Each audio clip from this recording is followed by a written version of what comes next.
Welcome back. In this video, I am going to talk about what are the different types of programming languages. We can classify programming languages into three broader categories. Those are machine language, assembly languages, and high-level languages. Let's talk about each of these types one by one. We'll start with the machine language. Before we are discussing about the machine language, we will revisit the definition of a computer. What is a computer? Computer is a programmable electronic device that can store, retrieve and process data. Why I have revisited this definition? Because I want to explain you what is the language that computer do understand. So in order to explain that, I need this definition. So I am going to take the word electronic. So computer is an electronic device. That means it can understand only whether electric current is on or off. So you can write in this one in a more visual form. So remember, in your advanced level you have the electric currents on and off like this. So we can, if you think this state as electric current off 0, if you think this state as electric current on 1, so computers understand only whether the current is on and off, right? So that is the only language computer do understand. If you label two state as 0, that is electric current off,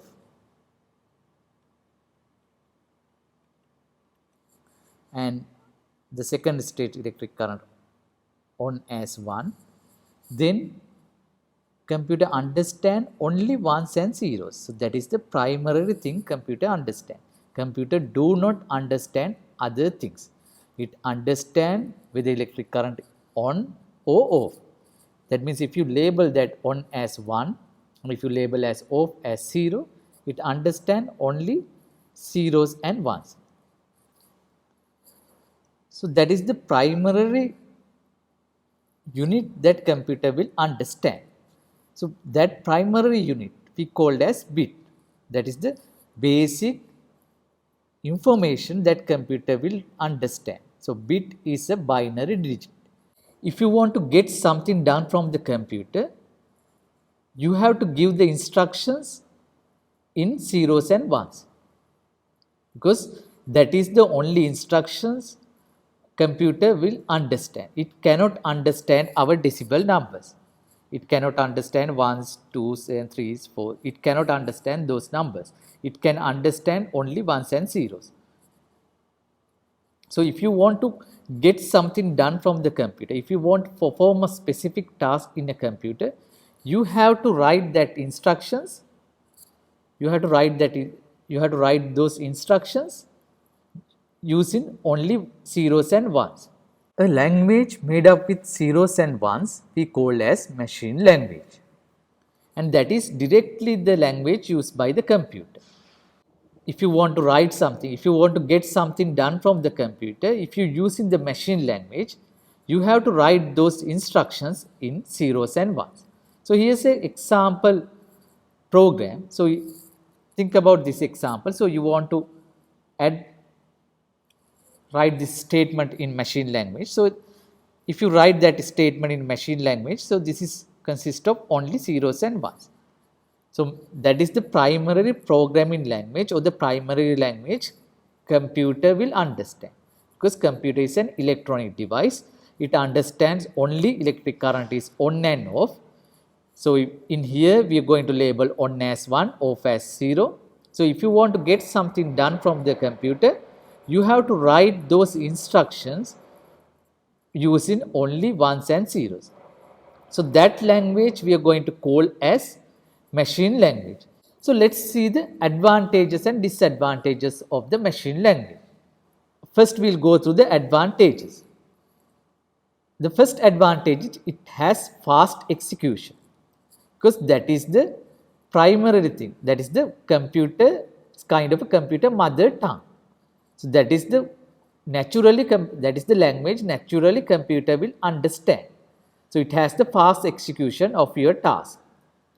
And also since it is write in a consist of zeros and ones, it use computer memory more efficiently. On the other hand, it has two major disadvantages. The first disadvantages is, let's see, if you want to add two numbers together in machine language.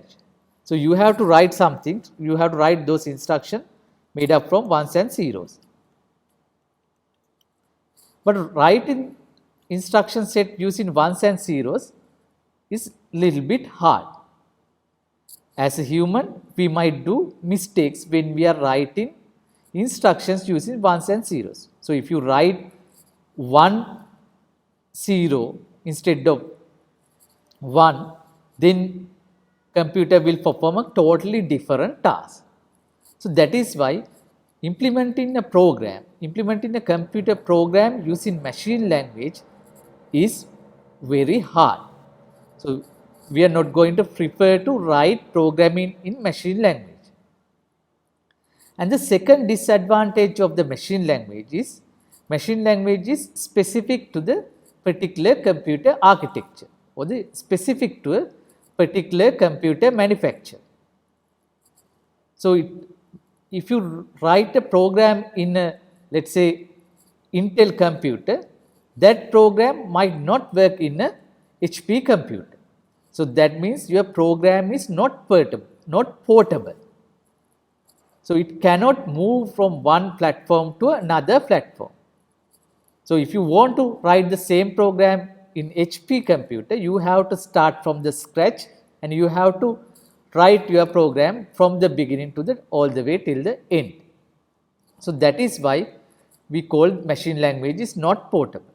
So these are the main disadvantages of the machine languages. So people have found writing program using this machine language is very hard and it is not portable. So people are think about what are the different ways that we can write our computer program little bit easily. So because of this idea, people have developed the assembly languages. So assembly languages is another low-level programming language, but it does not use directly ones and zeros. It's made up of some mnemonic words, some particular words that are specific to an assembly language. So this is a programming language upgrade from the machine language. So here's an example of the assembly language code. So same example that we have worked in the previous machine language. In the machine language, if you're writing this statement, you might end up with writing lot of ones and zeros. But if you're using the assembly languages, you might write something like this. You will use some mnemonic words to give the instruction to the computer. But once you write a program using these assembly languages, there's a new problem arised. That is, computer do not understand this instruction because computer can understand only ones and zeros. It cannot understand this instruction. It can understand only ones and zeros. Instructions consist of ones and zeros only. People have come up with a solution to convert this assembly language codes, assembly language program into machine language. So people have developed a software called assembler, which basically translate your assembly language code, into the machine language code, which is consist of ones and zeros. So once you do this translation, then we can execute in our computer, we can execute this machine language code and we can get something done from a computer little bit easily than directly using the machine language. Let's look at the advantages and disadvantages of the assembly languages. So if you remember, we have discussed that writing a program in machine language is very hard task. Because of that, we have introduced a little bit upgrade version of the machine language we called as assembly language. So, using assembly language, it's easier to write program than machine language, and still it has the machine language capability. It uses our computer memory efficiently. So, what are the disadvantages of the assembly languages? So, now using assembly languages, we need an extra step, that is the translation step. Previously, in machine languages, we are directly writing our programs using ones and zeros. So, that means we are writing our programs using the computer's language, computer's mother tongue. So, we do not have to convert that ones and zeros into another form. But right now, if you write a program using assembly languages, that assembly language program computer cannot understand directly. So, you need to somehow translate that assembly language program into the machine language code. So, in here assembly language, the main disadvantage is you need to have an assembler to do the translation from assembly language program to the machine language code. And the second disadvantage is, still we have talked about this disadvantage, that is assembly language code also, assembly language program also specific to particular computer architecture. Mostly these assembly languages are developed by the hardware developers or the hardware manufacturers. So, if you write a program using assembly languages, it might run in one platform, but it is not necessary to run it in another platform. So, those are the main disadvantages of the assembly languages. So, again you can see there are few disadvantages, but assembly languages is a little bit advanced version of the machine language. So, still people are not satisfied with the assembly languages. People want to write programs little bit easily and quickly. So, what people have done? So, people have developed languages called high level languages. High level languages are more closer to natural languages. So, we can write program very easily and quickly using high level languages. All the languages we are using right now to do programming comes under high level languages. For example, C, Java, Visual Basic, Python, all comes under high level languages. Here is an example of a high level language program. This is the C language program. So, the main problem with the high level languages too, that we have seen this problem with the assembly languages as well. So, the computer do not understand the program in this side. So, computer do not understand this side script. It understand only ones and zeros. So, somehow our high level language program need to be translated into ones and zeros.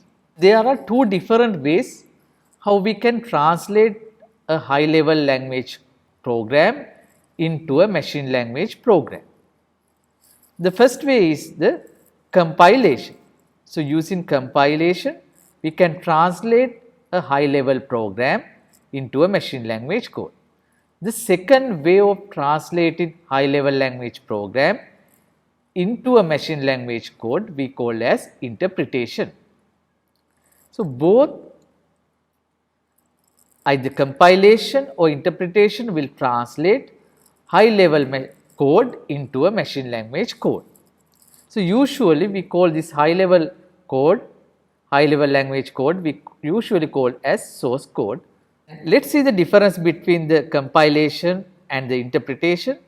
Compiler is the software which do the compilation. Similarly, we have the interpreter which will do the interpretation. So let's see what the compiler is doing.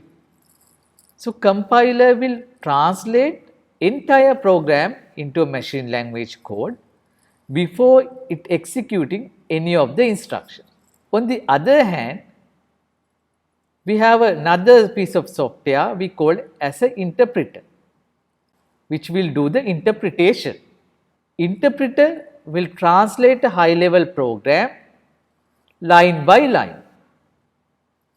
So what it will do? It will translate the first statement in your high level language program into a machine language code. Then it will execute that statement. After execution of that statement, only it will go to the second statement and translate that statement into machine language code and execute. So it will translate, execute line by line. So that is, the process is totally different from the compilation process. The language that we are going to use in this class is the C programming language. C is a high level programming language, and also we call C is a compiled language. So that means C will use a compiler to do the translation from high level program to the machine level program. A program written in a high level language we normally call as source program or source code. The compiled program or compiled code we call as object code. So object code is consist of only ones and zeros. High level language or the source code may contain natural words like English. In this class, we are going to use C as our main programming language. C is a compiled language, so that means we have to use a compiler to do this translation. Specifically, in this class, we are going to use GCC compiler to do this translation. Let's look at the differences between the source code and object code, or in other words, high level program versus the machine language code. So high level program in kind of a text format, so consists of words. On the other hand, object code is consist of ones and zeros, because that is made up with ones and zeros, that is the machine language code. High level code, as a human we can quickly read and understand what is in the high level code. But on the other hand, object code is machine readable. So machine can read and execute that program inside a computer, and source code is generated by the human and it will be an input for the compiler, and the object code is generated by the compiler. So those are the main differences between the source code and the object code. Let's talk about the advantages and disadvantages of the high level languages. Using high level languages, we can write our program very easily. So we don't have to spend that much amount of time to write programs. So we can write programs very quickly and easily. The main disadvantages of the high level languages are, high level languages are a little bit slower than the assembly and machine languages, and also high level languages need more resources. For example, it needs either interpreter or the compiler. When it is saved in a high level language program, it takes much more memory than an assembly language code or machine language code. Right now, we are not going to worry about these disadvantages, because now computers became so much faster than in 20 years ago, and also the price of resources became very less over the past decade. We can easily ignore these disadvantages and we can take high level languages as our primary programming languages, because we can write programs very quickly and easily using high level languages. So as a summary, so these are the main three types of programming languages that we have discussed so far. In this class, we are going to focus on high level languages only, and More specifically, we are going to focus on C language. I hope you all have a clear idea about these three types of programming languages. We will have another Zoom session in this Sunday from 6 am to 7 am to discuss any issues or any unclear points on this lecture. After that, I am going to open up your quiz 1 for you all to try it out. I will see you all on this Sunday at 6 am for our second Zoom discussion session. So until then, happy programming.